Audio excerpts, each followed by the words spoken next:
الحمد للہ رب العالمین والصلاة والسلام علی اشرف الانبیاء والمرسلین وعلی آلہ واصحابہ اجمعین، اما بعد، اعوذ باللہ من الشیطان الرجیم، بسم اللہ الرحمن الرحیم۔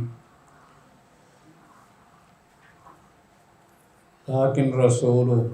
والذین آمنوا معہ جاہدوا باموالہم وانفسہم واولئک هم الخیرات وَأُولَٰئِكَ هُمُ الْمُفْلِحُونَ۔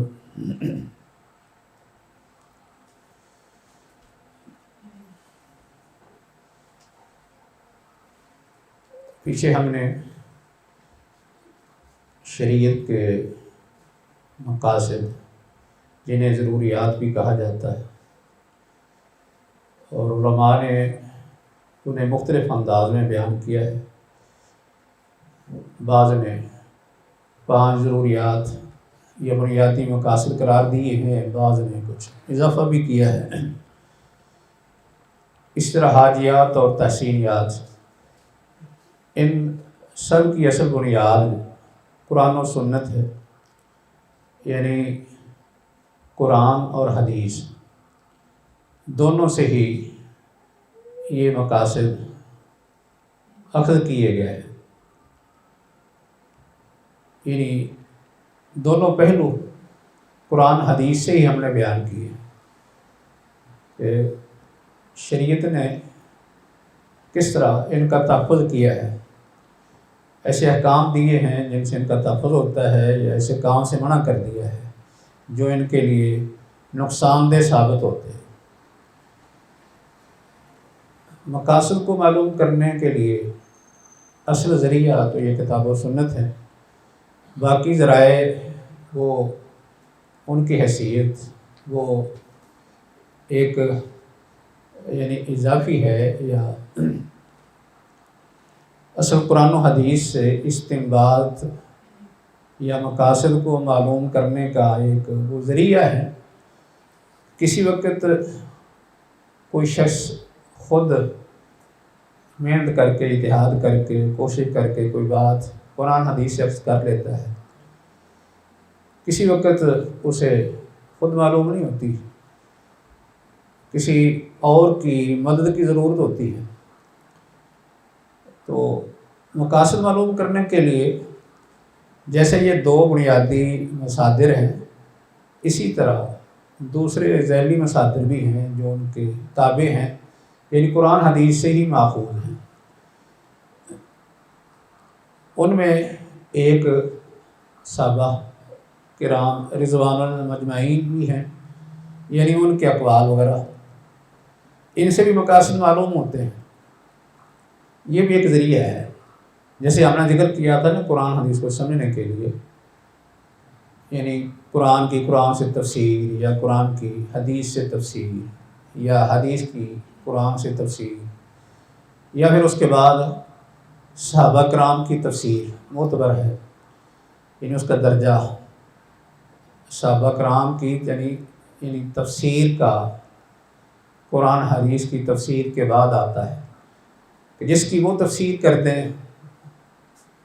وہ بھی معتبر اور مقدم ہوگی، پھر کسی دوسری تفسیر کی ضرورت نہیں ہے۔ ایسے ہی مقاصد کو معلوم کرنے کے لیے صحابہ کرام کی بات، ان کا قول بڑی اہمیت رکھتا ہے، یعنی قرآن حدیث کی نصوص کے بعد۔ تو صحابہ کرام رضوان اللہ علیہم اجمعین، جنہوں نے شریعت کے احکام کی تعلیل کی، شریعت کے مقاصد اور معنی جو ہے وہ معلوم کیے، اس لیے کیونکہ انہوں نے نبی اکرم صلی اللہ علیہ وسلم کو یعنی خود اپنے کانوں سے سنا، اپنی آنکھوں سے دیکھا، آپ کی مجلسوں میں بیٹھے، آپ کے معنی مطالب جو آپ یعنی قرآن کے بیان کرتے تھے وہ بھی انہوں نے سنے، اور خاص کر قرآن مجید جب اترا تو ان حالات کو بھی وہ اپنی آنکھوں سے دیکھتے تھے، ان کا مشاہدہ کرتے تھے۔ تو اس وجہ سے قرآن مجید کے جیسے وہ مطالب معانی کو سب سے زیادہ جاننے والے ہیں، ایسے مقاصد کو بھی سب سے زیادہ وہی جاننے والے ہیں۔ قرآن مجید یا حدیث کے معنی مطالب یا ان کی علتوں کو انہوں نے بیان کیا اور ان کے مقاصد بھی انہوں نے معلوم کیے، یعنی اس کا مقصد کیا ہے، نبی صلی اللہ علیہ وسلم نے یہ حکم دیا تو آپ کی کیا مراد تھی، آپ کا کیا مقصد تھا، یا اللہ نے حکم دیا تو اللہ کی یہاں کیا مراد ہے، کیا مقصد ہے، ان باتوں کو وہ خوب جانتے تھے۔ یعنی اس کے لیے مختلف اسباب ہیں جن کا ہم نے ذکر کیا ہے، اور مزید بھی ہیں جن کی بنیاد پر کہا جا سکتا ہے کہ صحابہ کرام قرآن حدیث کو زیادہ سمجھنے والے اور دین کے یا شریعت کے مقاصد کو سب سے زیادہ وہ جاننے والے ہیں۔ بہت سی ایسی مثالیں بھی موجود ہیں جن میں صحابہ کرام نے اتحاد کیا ہے۔ صحابہ کرام کا اتحاد نبی اکرم صلی اللہ علیہ وسلم کے دور میں بھی ہوتا تھا، بلکہ آپ کی موجودگی میں بھی ہوا ہے، آپ کی عدم موجودگی میں بھی کرتے تھے، عدم موجودگی میں انہوں نے اتحاد کیا ہے اور آپ کی موجودگی میں بھی کیا ہے۔ نبی اکرم صلی اللہ علیہ وسلم نے خود بھی اتحاد کیا بعض مسائل میں، تو صحابہ کرام کو جو ہے وہ گویا کہ رہنمائی دی ہے اتحاد کی، اور آپ کے وقت میں آپ کی موجودگی میں ان کا اتحاد کرنا یہ بھی ان کی تعلیم اور ان کی ٹریننگ تھی کہ ایسے مسائل، ایسے واقعات سامنے آئیں گے جن میں ان کو اتحاد کی ضرورت پڑے گی، کیونکہ قرآن حدیث کی جو نصوص ہیں انہی سے ہی انہوں نے استنباط کرنا ہے، ان کے مقاصد کو سامنے رکھ کے نئے مسائل پر انہوں نے کوئی نہ کوئی حکم لگانا ہے، اس لیے ان کی تربیت ہوتی رہی۔ اس کی مثالیں جو ہیں کچھ ہم پہلے ذکر کر بھی چکے ہیں، جس طرح نبی اکرم صلی اللہ علیہ وسلم کے دور میں بنو قریظہ کا واقعہ ہوا تھا کہ آپ نے ایک بات فرمائی کہ تم نے بنو قریظہ میں جا کے نماز پڑھنی ہے، تو اس حدیث کے یا آپ کے فرمان کو سمجھنے میں ان کا اختلاف ہو گیا، کسی نے رستے میں پڑھ دی، کسی نے لیٹ کر کے وہاں جا کے پڑھی۔ یہ ان کا اتحاد تھا، یعنی ایک ہی نص سے یا آپ کے فرمان سے وہ دو مختلف معنی سمجھے۔ ایسے ہی آپ کی موجودگی میں اتحاد کا جو ہے وہ واقعہ پیش آیا، وہ بنو قریظہ کے بارے میں حضرت سعد بن معاذ کا فیصلہ بھی تھا کہ آپ نے انہیں کہا کہ آپ نے بنو قریظہ کے بارے میں فیصلہ کرنا ہے، ان پر چھوڑ دیا، انہوں نے اپنے اتحاد سے فیصلہ کیا، بعد میں آپ نے تائید کر دی کہ آپ کا یہ فیصلہ جو ہے وہ اللہ کی منشا کے مطابق ہے، یعنی اللہ کی جو مراد تھی اس کے مطابق ہے۔ تو کوئی آدمی جب یعنی کسی نص سے ہٹ کے بات کرتا ہے نا، جس کو ہم اتحاد کہتے ہیں، اس کے بارے میں واضح حکم نہیں ہوتا، اپنے اتحاد یا رائے سے بات کرتا ہے، کیونکہ اس میں غلطی کا امکان ہوتا ہے، اس لیے اس بات کو وہ اللہ کی بات تو نہیں کہہ سکتا، اپنا اتحاد اور رائے کہہ سکتا ہے۔ جیسا کہ نبی اکرم صلی اللہ علیہ وسلم نے حضرت بریدہ کو فرمایا تھا کہ حضرت بریدہ آپ کے نمائندہ بن کے گئے تھے، تو آپ نے انہیں یہ فرمایا کہ دشمن کو جب آپ گھیرے میں لے لیں تو انہیں یہ نہیں کہنا کہ میں تمہیں اللہ کے حکم کے مطابق اتار رہا ہوں، میں نے تمہیں اللہ کے حکم کے مطابق اتارا ہے، بلکہ یہ کہنا ہے کہ میں نے اپنے حکم کے مطابق اتارا ہے۔ اس لیے کیونکہ آپ نے ارشاد فرمایا کہ اللہ کا حکم تجھے معلوم نہیں ہے کہ وہ کیا ہے، تو اپنا اتحاد کر رہا ہے اللہ کے حکم کے مطابق، تو نے ان کے ساتھ یہ معاملہ کیا ہے یا کہ نہیں یہ تیرے علم میں نہیں، لیکن تو اپنے بارے میں کہہ سکتا ہے کہ میں نے اپنے حکم پر اتارا ہے، یعنی اپنی رائے اپنی سوچ کے مطابق تمہارے بارے میں فیصلہ کیا ہے، تو اس میں غلطی بھی ہو سکتی ہے اور فیصلہ صحیح بھی ہو سکتا ہے۔ صحابہ کرام جو تھے جب کوئی اتحاد کرتے یا کوئی رائے دیتے، شریعت کا کوئی مقصد بیان کرتے، تو اس کی نسبت وہ اللہ کی طرف نہیں بلکہ اپنی طرف کرتے تھے، یہ ہمارا فیصلہ ہے۔ ابو بکر رضی اللہ تعالیٰ عنہ سے بھی ایسے اقوال ملتے ہیں، جب کوئی اتحاد کرتے کہتے کہ اگر یہ صحیح ہے تو اللہ کی طرف سے، اگر غلطی ہے تو میری طرف سے، شیطان کی طرف سے۔ حضرت عمر رضی اللہ تعالیٰ نے بہت سے فیصلے کیے جن کی رائے بڑی مشہور تھی، یعنی صائب رائے ہونے کے اعتبار سے، کہ ان کی رائے بڑی درست ہوتی ہے، کیونکہ حضرت عمر رضی اللہ تعالیٰ نے بعض مواقع پر نبی صلی اللہ علیہ وسلم کو مشورہ دیا، اللہ رب العزت کو ان کا مشورہ اور رائے اتنی پسند آئی کہ وہ ایک شرعی حکم بن گیا، شرعی حکم بن کے اللہ نے بنا کے نازل کر دیا، اس قدر صائب رائے تھی۔ لیکن اس کے باوجود حضرت عمر اپنی رائے کو شریعت نہیں کہتے تھے، اور اپنی رائے کو ایک تو شریعت نہیں کہتے، دوسرا یہ ہے کہ رائے سے بچنے کا بھی کہتے تھے کہ تم رائے سے بچو۔ ایک طرف مسائل میں وہ اپنی رائے دیتے بھی تھے، دوسری طرف رائے سے بچنے کے لیے بھی کہتے تھے۔ یہ بہت سے صحابہ سے ایسی باتیں جو ہمیں ملتی ہیں۔ ویسے اس بات پر صحابہ کرام کا اتفاق تھا کہ اصل جو دلیل ہے وہ کیا ہے،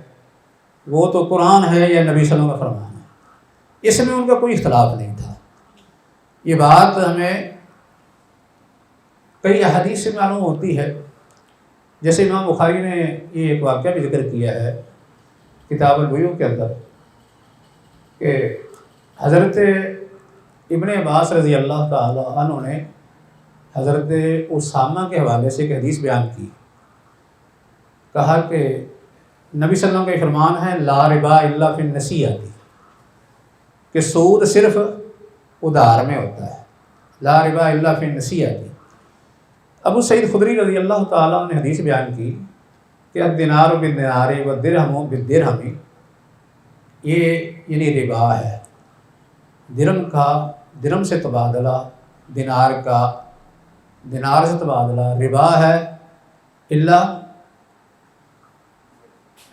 یکون یعنی یدن بیدن، یا اس طرح بات رہتے میں آتا ہے سوان بے سوائے، اگر برابر برابر ہو اور نقدی ہو تو پھر تو جائز ہے، ورنہ یہ سود ہے۔ اس سود کا نام رکھتے ہیں ربا الفضل۔ مطلب یہ ہوتا ہے کہ دو چیزوں کے تبادلے میں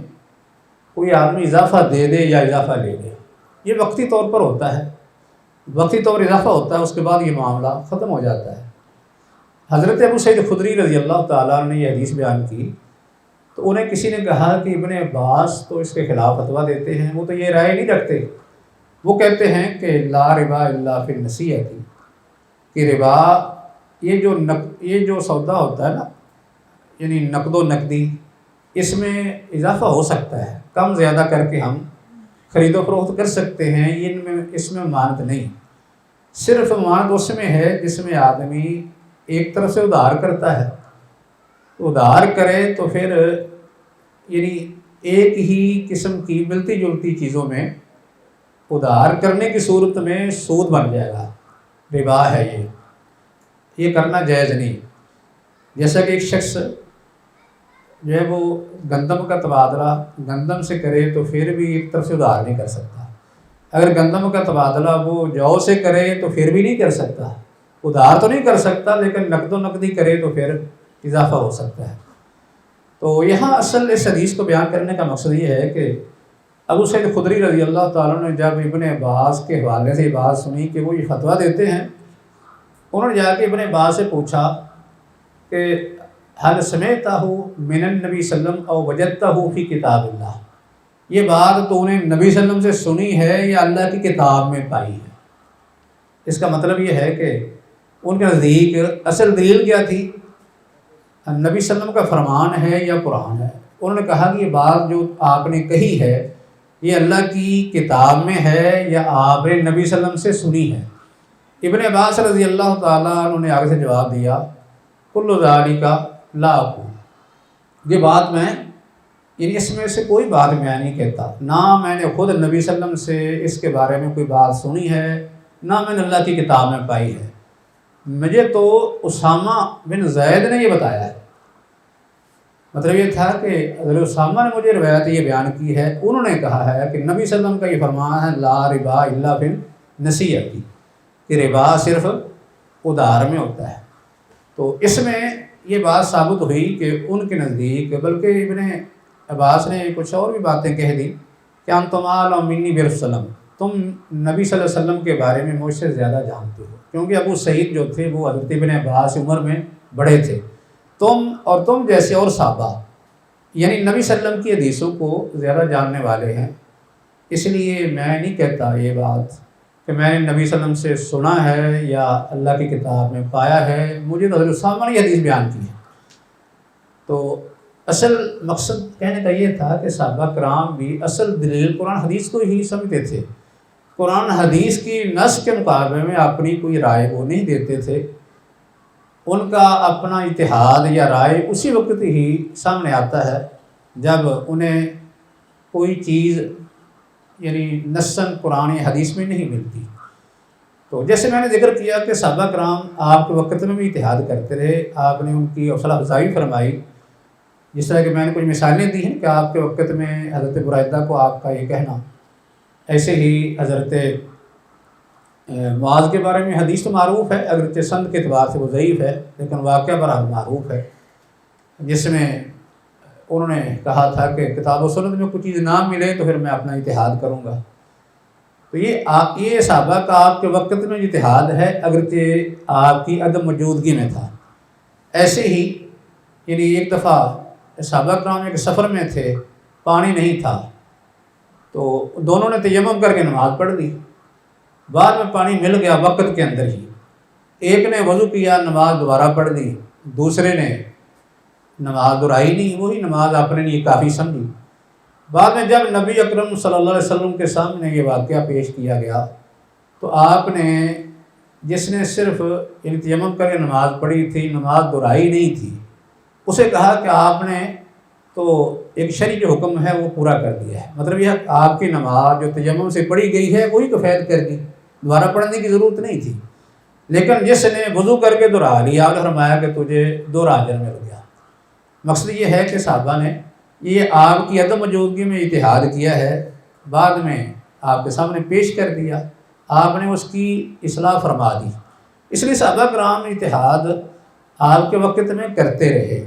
آپ کی موجودگی کی مثالیں بھی ہیں اور عدم موجودگی کی مثالیں بھی ہیں۔ حضرت علی کا یمن میں اجتہاد کرنا، پھر اسی خبر نبی صلی اللہ علیہ وسلم تک پہنچنا، آپ کا اس کی تائید اور تصدیق کر دینا، یہ بھی اس بات کی دلیل ہے۔ حضرت علی کے اجتہادات بھی موجود ہیں جو یمن میں انہوں نے کیے تھے۔ تو بہرحال اس میں کوئی بات لمبی کرنے کی ضرورت نہیں ہے کہ صحابہ کرام اجتہاد کرتے رہے ہیں، آپ کے وقت میں کرتے رہے، بعد میں ہوتا رہا۔ بعد میں جو اجتہادات سامنے آئے ہیں ان میں جو ہے وہ ایک تو یہ خلافت امامت والا مسئلہ تھا کہ نبی اکرم صلی اللہ علیہ وسلم کی وفات کے بعد خلیفہ کی تعیین کا مسئلہ، انتخاب کا مسئلہ۔ تو صحابہ کرام نے سب سے پہلے جو ہے وہ سقیفہ بنی ساعدہ میں جا کے یہ مسئلہ حل کیا خلافت کا۔ تو یہ معاملہ جو خلافت کا تھا یہ بھی ان کا یعنی اپنا ایک اتحاد ہے، اتحاد کی مثال۔ یہ یعنی صحابہ کرام نے اس میں بہت جلدی کی، اگرچہ لوگ اس سے بہت غلط باتیں بھی نکالتے ہیں صحابہ پر طعن کرنے کے لیے، لیکن انہوں نے سمجھا کہ جب تک خلیفہ نہیں ہے امت کے معاملات صحیح چل نہیں سکتے۔ خلیفہ منتخب کرنے کے باوجود بھی بے شمار فتنے کھڑے ہو گئے،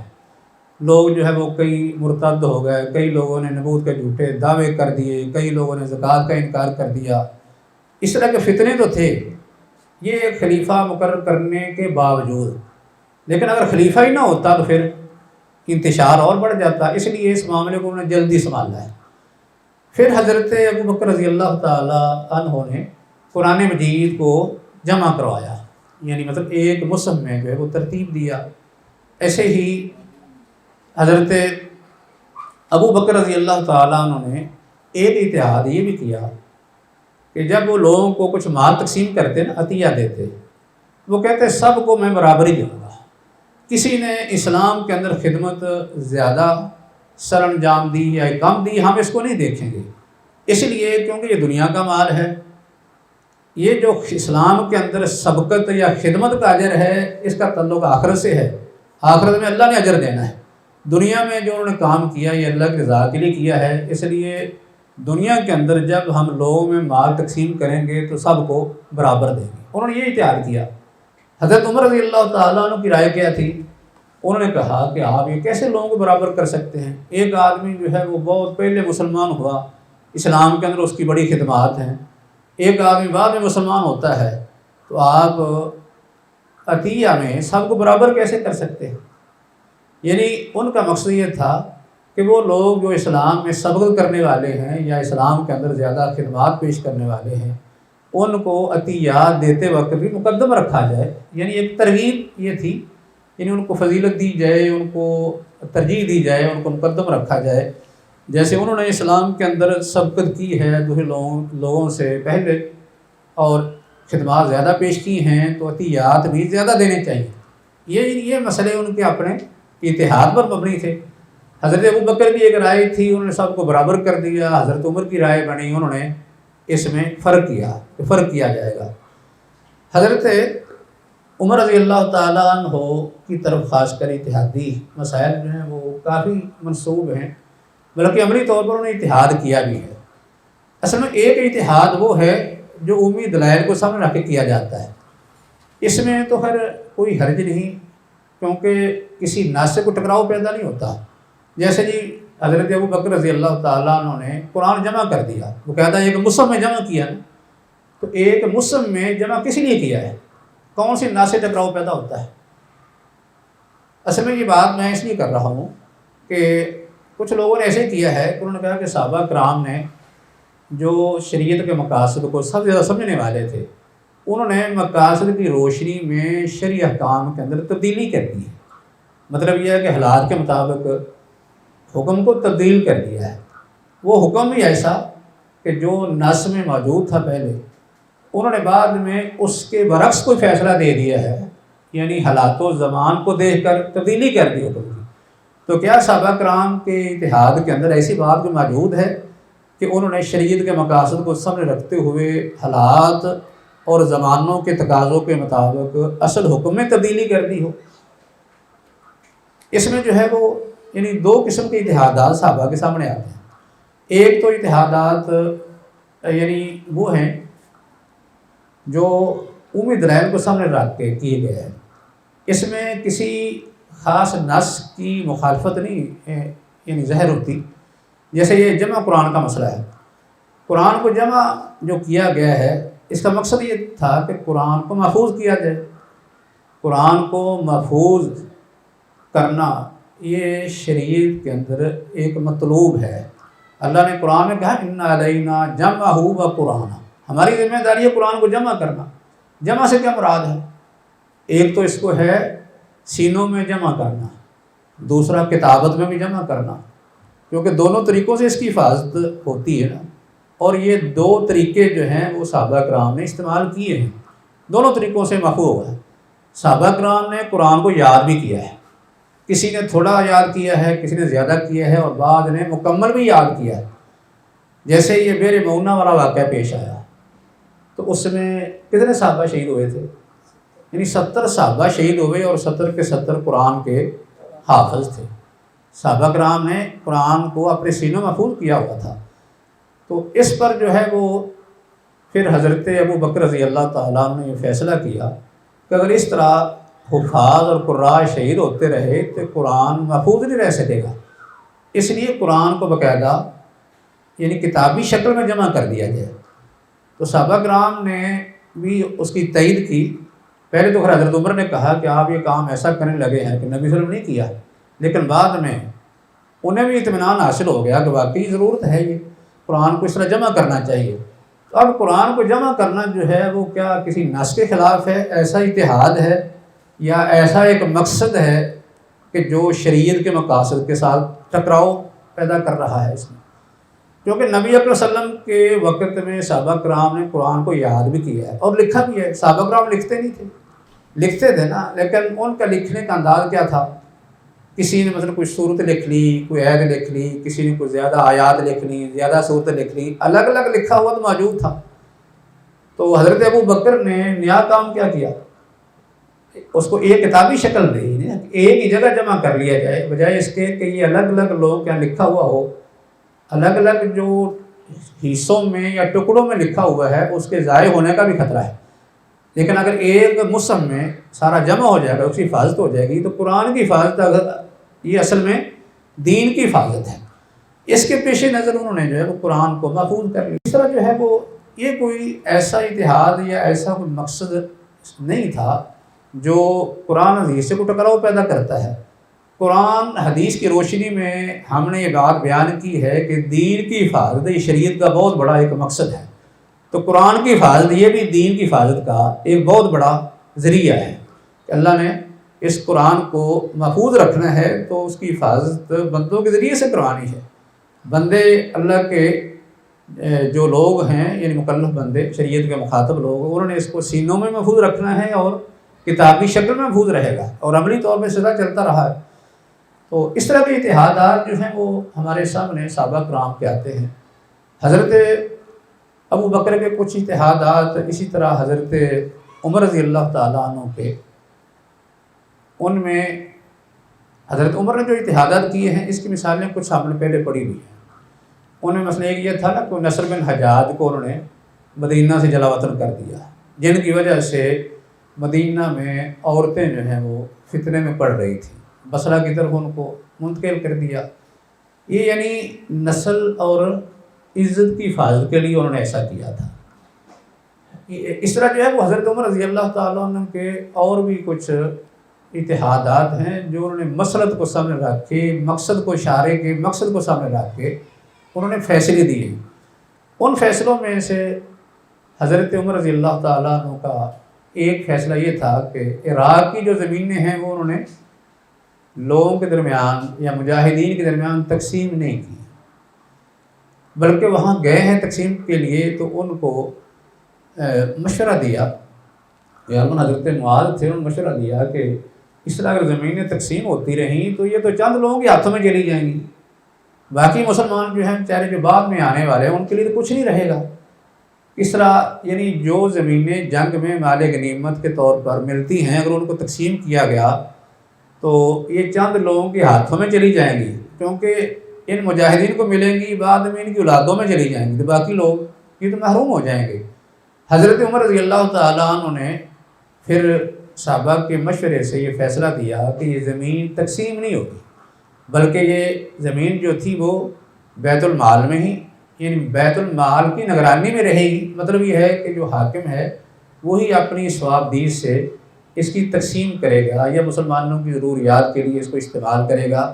کسی ایک شخص کی ملکیت میں یہ نہیں دی جائے گی۔ تو یہ جو فیصلہ ہے حضرت عمر کا، اس کے بارے میں کہا گیا ہے کہ یہ نص سے ٹکراتا ہے۔ نص سے کس طرح ٹکراتا ہے؟ ان کے فیصلے اور بھی ہیں، صرف جو ہے وہ اب ہم ایک فیصلے کا تھوڑا سا کچھ تجزیہ کرتے ہیں۔ حضرت عمر رضی اللہ تعالیٰ عنہ کا یہ فیصلہ کہ زمین جو عراق سے حاصل ہوئی تھی اس کو انہوں نے تقسیم نہیں کیا، اور اس میں مقصد کیا تھا؟ یعنی مقصد یہ سامنے رکھا کہ اگر یہ زمین تقسیم کر دی گئی تو پھر چند لوگوں کے ہاتھوں میں آ جائے گی تو باقی لوگ محروم ہو جائیں گے، دوسرے مسلمان بھی محروم ہوں گے اور بعد میں آنے والے محروم ہوں گے، اس لیے انہوں نے تقسیم نہیں کیا اس زمین کو۔ جبکہ نبی اکرم صلی اللہ علیہ وسلم کے وقت میں اور حضرت ابوبکر کے دور میں زمینیں تقسیم ہوتی رہیں، تو گویا کہ اس سے کچھ لوگوں نے، خاص کر ایسے لوگ جو مقاصد کے ذریعے سے احکام کی تبدیلی کے قائل ہیں، وہ کہتے ہیں کہ شریعت کے کچھ مقاصد ہیں، ان مقاصد کی تکمیل یا ان مقاصد کو حاصل کرنے کے لیے حالات کی تبدیلی سے یا زمانوں کی تبدیلی سے یا لوگوں کی تبدیلی سے یا جگہوں کی تبدیلی سے اگر یعنی کوئی مقصد سامنے ہو تو حکم تبدیل کیا جا سکتا ہے۔ ان کا مقصد اصل یہ ہے کہ ایک حکم کسی نص میں آ گیا، قرآن میں آ گیا ہے یا حدیث میں آ گیا ہے، تو بعد میں حالات کا تقاضا بدل گیا، تو شریعت کے مقصد کو ذہن میں رکھتے ہوئے اگر کوئی حاکم یا کوئی قاضی وہ فیصلہ دیتا ہے کہ اب یہ کام اس طرح کر لیا جائے تو کوئی حرج نہیں۔ یعنی اس کو عنوان کیا دیا گیا ہے کہ حالات اور زمانوں کی تبدیلی سے شرعی احکام کی تبدیلی، وہ بھی ساتھ تبدیل کر لی جائے۔ تو کیا صحابہ کرام نے جو مقاصد سمجھے ہیں یا مقاصد کے مطابق انہوں نے فیصلے دیے ہیں ان کی مراد یہ تھی کہ وہ احکام جو نصاً موجود ہیں ان میں تبدیلی کر لی جائے، اور باقاعدہ اس طرح ان کو کوئی حاکم اپنی ثواب دید پر جو ہے وہ تبدیل کرتا رہے جب چاہے، جب کسی مقصد کو سامنے رکھے یا اس کے ذہن میں کوئی مقصد آ جائے ان میں تبدیلی کرتا رہے، تو کیا اس کو یہ حق حاصل ہے؟ بعض لوگوں نے حضرت عمر رضی اللہ تعالیٰ عنہ کے فیصلوں سے، جن فیصلوں میں ایک فیصلہ ہی ہے، یہ بات بھی کر دی کہ حضرت عمر نے اس میں تبدیلی کر دی۔ حضرت عمر رضی اللہ تعالیٰ عنہ کے بارے میں جیسے میں نے ذکر کیا ہے کہ معروف ہے کہ ان کے فیصلے کافی اجتہادی ہیں، باقاعدہ انہوں نے اجتہادی فیصلے کیے ہیں، اور ظاہری ایسے محسوس ہوتا ہے کہ جیسے انہوں نے نصاً جو احکام موجود تھے ان کو ہی تبدیل کر دیا ہے، اور مقصد کیا ہے ان کا کہ انہوں نے شریعت کے مقاصد کو دیکھا ہے کہ اگر حالات تبدیل ہو گئے، شریعت کا کوئی مقصد حاصل ہو رہا ہے یا کسی نقصان کو دور کرنا مقصود ہے تو حکم ہی تبدیل کر دیا۔ اس کے بارے میں جواب یہ ہے کہ حضرت عمر رضی اللہ تعالیٰ عنہ نے کسی شرعی حکم کو تبدیل نہیں کیا۔ یہ اصل میں کچھ غلط فہمی ہوگی کچھ لوگوں کو جنہوں نے کہا کہ حضرت عمر نے حکم ہی تبدیل کر دیا، کہ نبی اکرم صلی اللہ علیہ وسلم کے زمانہ میں زمینیں مجاہدین کے درمیان تقسیم ہوتی رہی، حضرت ابوبکر کے دور میں تقسیم ہوتی رہیں، حضرت عمر نے بعد میں یہ تقسیم بند کر دی۔ نبی علیہ وسلم کے زمانہ میں قطعاً کوئی ایسا قانون، کوئی کلیہ نہیں تھا، کوئی ایسا نبی صلی اللہ علیہ وسلم کا فرمان نہیں ہے جس سے یہ ثابت ہوتا ہو کہ زمین جو ہے وہ مجاہدین کے درمیان ضرور تقسیم ہوگی، ایسا کوئی قاعدہ کلیہ نہیں ہے، کوئی قانون نہیں آپ نے بنایا کہ ہر صورت یہ تقسیم ہوگی، بلکہ نبی اکرم صلی اللہ علیہ وسلم نے اپنے دور میں مختلف طریقے جو ہیں وہ استعمال کیے۔ مثال کے طور پر آپ کے سامنے جو ہے وہ زمین ایک تو آئی انصار کی، انصار نے کوئی زمینیں دی تو نبی صلی اللہ علیہ وسلم نے وہ مہاجرین کے درمیان تقسیم کر دی۔ بعد میں جب خیبر فتح ہوا تو مہاجرین نے وہ زمینیں جو تھیں دوبارہ انصار کو دے دی، ان کے حوالے کر دی۔ نبی صلی اللہ علیہ وسلم کے سامنے جو پہلی زمین آئی تھی وہ بنو نذیر کی تھی۔ بنو نذیر کو جب آپ نے جلا وطن کیا ہے تو بنو نذیر جو زمینیں تھیں ان کی تقسیم آپ نے کیسے کی ہے؟ وہ تقسیم تین طرح ہوئی تھی، کچھ زمین تو مہاجرین کے درمیان تقسیم ہوگی، اور کچھ نبی صلی اللہ علیہ وسلم نے اپنے اور اپنے اہل عیال کے لیے بھی ان کی ضرورتوں کے لیے یعنی رکھی، اور کچھ زمین جو تھی وہ عام مسلمانوں کی ضروریات کے لیے تھی، یعنی کسی وقت مسلمانوں کو کوئی ہنگامی ضرورت پیش آ جاتی ہے یا عام مسلمانوں کی ضرورتوں کے لیے وہ آپ نے زمینیں مخصوص کی ہوئی تھی۔ ایسے ہی بنو قریظہ کی زمین ہے، بنو قریظہ کی زمین جو تھی اس کو نبی اکرم صلی اللہ علیہ وسلم نے صحابہ کے درمیان تقسیم کیا ہے، یعنی یہ صحابہ کے درمیان تقسیم کر دی تھی بنو قریظہ کی زمین۔ اسی طرح بعد میں جو ہے وہ خیبر فتح ہوا تو خیبر میں نبی صلی اللہ علیہ وسلم نے ایسا کیا کہ آدھی لوگوں کے درمیان تقسیم کر دی، اور آدھی جو تھی وہ یہ جو بنو قریظہ کی زمین ہے اس میں آپ نے خمس رکھ لیا تھا، خمس رکھ کے باقی صحابہ کے درمیان تقسیم کر دی تھی۔ تو خیبر کی زمین جب خیبر فتح ہوا ہے تو اس کو نبی صلی اللہ علیہ وسلم نے کیا کیا، اس کے حصے کر دیے، آدھا حصہ تو لوگوں کے درمیان تقسیم کر دیا، جو باقی تھا اس میں آپ نے کچھ اپنی ضرورتوں کے لیے بھی رکھی تھی، اور کچھ جو تھی وہ مسلمانوں کی اجتماعی ضرورتوں کے لیے تھی، یعنی اس میں مسافروں کے لیے بھی ہو سکتی ہے، مہمانوں کے لیے بھی، اور ایسے اس کے علاوہ جو ہے وہ جنگی ضرورتوں کے لیے بھی، یعنی مسلمانوں کی ضرورتوں کے لیے نبی اکرم صلی اللہ علیہ وسلم نے کچھ زمین رکھ لی۔ ایسے ہی بعد میں یہ فدق اور وادی القرا یہ زمینیں یہ مال فہ کے طور پر آئی تھی، یہ آپ نے کسی میں تقسیم نہیں کی، بلکہ یہ زمینیں آپ نے اپنے پاس رکھی۔ یہ فتح وغیرہ، اسی لیے اس میں وہ کہتے ہیں نا کہ یہ فتح کیونکہ آپ کی جائیداد تھی تو بعد میں آپ کے ورثاء کا حق تھا، اسی لیے حضرت فاطمہ رضی اللہ عنہ جو انہوں نے اس کا مطالبہ بھی کیا تھا۔ تو بہرحال مقصد یہ تھا کہ نبی صلی اللہ علیہ وسلم نے یہ بطور ایک حاکم اس کو اپنے پاس رکھا اور اپنی ثواب دید کے مطابق ہی یہ تقسیم ہوتی رہی۔ انہیں زمینوں کی آمدن یہ تقسیم کیا کرتے تھے، یعنی کسی کو خاص آپ نے نہیں دی۔ باقی اس کے علاوہ اور بھی جنگیں ہوئی نا، مثال کے طور پر جنگیں جو ہے وہ ہوئی ہے، ایک تو فتح مکہ ہے، پھر اس طرح طائف اور حنین کی جنگیں ہیں۔ ان جنگوں میں کیا نبی صلی اللہ علیہ وسلم نے کوئی زمینیں تقسیم کی ہیں؟ کوئی ثبوت نہیں اس کا کہ نبی صلی اللہ علیہ وسلم نے یہ زمینیں مجاہدین کے درمیان تقسیم کی ہوں یا صحابہ کے درمیان تقسیم کی ہوں۔ اس سے معلوم کیا ہوتا ہے کہ نبی صلی اللہ علیہ وسلم نے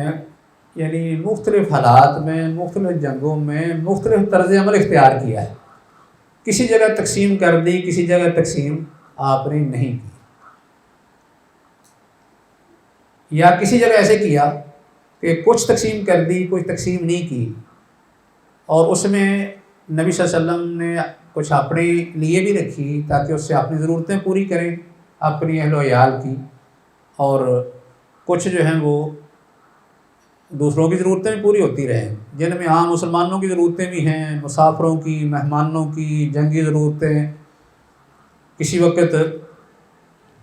عام جو مسلمان ہیں ان کو بھی ضرورت پڑ سکتی ہے، ان کی ضرورتوں پر بھی اس کا استعمال ہو سکتا تھا۔ اس لیے آپ کا طریقہ کار زمینوں کی تقسیم کا ایک نہیں رہا، بلکہ مختلف طریقوں سے آپ نے تقسیم کی ہے، آپ کا طرز عمل مختلف تھا، ایک نہیں رہا۔ اس لیے یہ بات نہیں کہی جا سکتی کہ حضرت عمر رضی اللہ تعالیٰ عنہ نے ایک منصوص حکم میں حالات کے مطابق تبدیلی کر دی ہے، یہ بات نہیں کہی جا سکتی، بلکہ حضرت عمر رضی اللہ تعالیٰ عنہ کے سامنے تو یہ آیت تھی، یہ سورہ حشر کی آیت ہے نا، ما افاء اللہ علی رسولہ من اہل القریٰ فللہ وللرسول ولذی القربى والیتامى والمساکین وابن السبیل۔ یہ مالف ہے جو اللہ نے آپ کو دیا ہے، وہ کن کے لیے ہے؟ اللہ کے لیے، رسول کے لیے، قریبی رشتہ داروں کے لیے، اس طرح مسکینوں کے لیے، ذی القرب والیتامى والمساکین اور مسافروں کے لیے۔ مطلب یہ تھا کہ یہ ان کے لیے، سب کے لیے ہے، بلکہ اس کے بعد کن کے لیے ہے؟ بعد ذکر کیا وللفقراء المہاجرین، فقراء مہاجرین کے لیے بھی ہے، اور بلکہ مزید آگے ہے والذین جاؤوا من بعدہم، ان کے لیے بھی ہے جو ان کے بعد آئیں گے، ان کے لیے بھی ہے۔ تو وہ کیسے ہوگا ان کے لیے؟ کہ وہ مال اگر محفوظ ہوگا نا، وہ زمینیں محفوظ ہوں گی تو بعد میں آنے والے وہ بھی اس سے فائدہ اٹھائیں گے، ان کے لیے جو بعد میں والذین جاؤوا من بعدہم، ان کے لیے بھی ہے، جن کے بارے میں قرآن کہتے ہیں والذین جاؤوا من بعدہم یقولون ربنا اغفر لنا ولاخواننا الذین سبقونا بالایمان، پہلوں کے لیے وہ دعا کرتے ہیں، اور مال کے اندر ان کا بھی حق ہے۔ حضرت عمر رضی اللہ تعالیٰ عنہ نے بلکہ یہ بات کی، انہوں نے کہا کہ اللہ نے قرآن میں روکا ہے، کس لیے تقسیم کر دی ہے؟ لِكَيْ لَا يَكُونَ دُولَةً بَيْنَ الْأَغْنِيَاءِ، تاکہ مال جو ہے وہ چند لوگوں کے ہاتھوں ہی گردش نہ کرتا پھرے۔ حضرت عمر نے باقاعدہ اس کو بطور دلیل پیش بھی کیا ہے کہ میں نے اگر یہ مال تقسیم کر دیا نا، مطلب عراق کی زمین اگر تقسیم کر دی، اس کا نتیجہ کیا ہوگا کہ وہ تو چند لوگوں کے ہاتھوں میں چلی جائے گی، جبکہ قرآن نے تو اس کی تقسیم اس سے بڑی وسیع کر دی ہے کہ یہ مصادر جو سورہ حشر میں بیان کر دیے گئے ہیں تو یہ اسی صورت میں ہوں گے نا کہ جب وہ زمین خاص لوگوں کو نہ دی جائے بلکہ اس کو محفوظ رکھا جائے، یعنی اس کو بیت المال کا ہی حق سمجھا جائے، خلیفہ یا امیر کی ثوابدید پر وہ اس کو استعمال کرے، جس میں غریب یتیم بھی فائدہ اٹھائیں، مسکین مسافر بھی فائدہ اٹھائیں، اس طرح بعد میں آنے والے لوگ وہ بھی فائدہ اٹھاتے رہیں، باقی دیگر مسلمانوں کی ضرورتیں وہ بھی پوری ہوتی رہیں، اس طرح مال جو ہے یہ خود تقسیم ہوتا رہے گا، کسی ایک جگہ جمع نہیں ہو جائے گا۔ تو اس لیے حضرت عمر رضی اللہ تعالیٰ عنہ نے حالات کے بدلنے سے یا زمانے بدلنے سے کسی شرعی حکم کے اندر کوئی تبدیلی نہیں کی، بلکہ نبی اکرم صلی اللہ علیہ وسلم نے اپنی زندگی میں جو مختلف طریقے کار مختلف مواقع پر مختلف جنگوں میں آپ نے جو مختلف طرز عمل اختیار کیا ہے، یعنی سمجھ لیں مختلف یہ احکام تھے نا، کسی جگہ آپ نے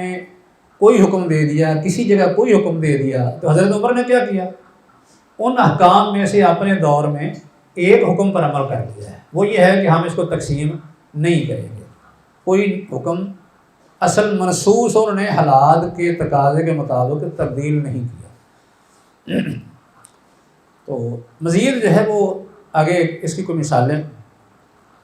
کہ حضرت عمر رضی اللہ تعالیٰ عنہ کے اتحادات یا دیگر صحابہ کے جن سے یہ تاثر ملتا ہے کہ انہوں نے حالات بدلنے سے، زمانے بدلنے سے منصوص حکم ہی تبدیل کر دیا۔ ہم انشاءاللہ ان کا ذکر کریں گے تو ساتھ ساتھ ان کا جواب بھی ہوگا کہ انہوں نے منصوص حکم تبدیل نہیں کیا، اور نہ ہی شریعت کے مقاصد جاننے کا مقصد یہ ہے کہ حالات کے مطابق زمانے بدلنے سے کوئی آدمی منصوص حکم کو اپنی ثواب دین پر تبدیل کرتا رہے۔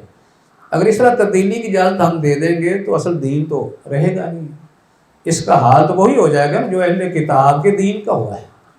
اہل کتاب کے اندر بھی ایسے لوگوں نے کیا نا کہ علماء کو اختیار دے دیا اپنے پاس سے تبدیلی کرے، وہ تبدیلی کرتے رہے حتیٰ کہ نوبت ہی آ گئی کہ اب اصل جو ان کا دین یا شریعت تھی اس کے درمیان اور ان کے خود ساختہ احکام کے درمیان فرق کرنا ہی مشکل ہے۔ اس لیے نبی صلی اللہ علیہ وسلم نے فرمایا تھا نا کہ تم اہل کتاب سے لے سکتے ہو لیکن لا نکذب ولا نصدق، ہم نہ تو اس کی تصدیق کریں گے نہ کچھ جھٹلائیں گے، ہماری شریعت کسی کی تائید کر دے گی وہ تو بات صحیح ہوگی، لیکن جس کی تائید نہیں کرتی تو وہ ان کی طرف سے کچھ بیان دیا جا سکتا ہے۔ تو اس سے جو ہے وہ مقصد یہ ہے کہ اگر ہم اپنی شریعت میں اس لیے اجازت دے دیں گے کہ منسوخ احکام میں تبدیلی کریں تو پھر اہل کتاب کی طرح ہمارا بھی دین اصل باقی نہیں رہے گا۔ تو بڑی مثالیں جو ہیں انشاءاللہ پھر آئندہ ہم ذکر کریں گے۔ آج جو ہے وہ کیونکہ یہ ہر واقعہ جو اس پر تھوڑا سا وقت لگتا ہے، آج اسی پر اتفاق کرتے ہیں۔ وما علینا الا البلاغ۔ زندگی شعور سے، الحکمہ انٹرنیشنل۔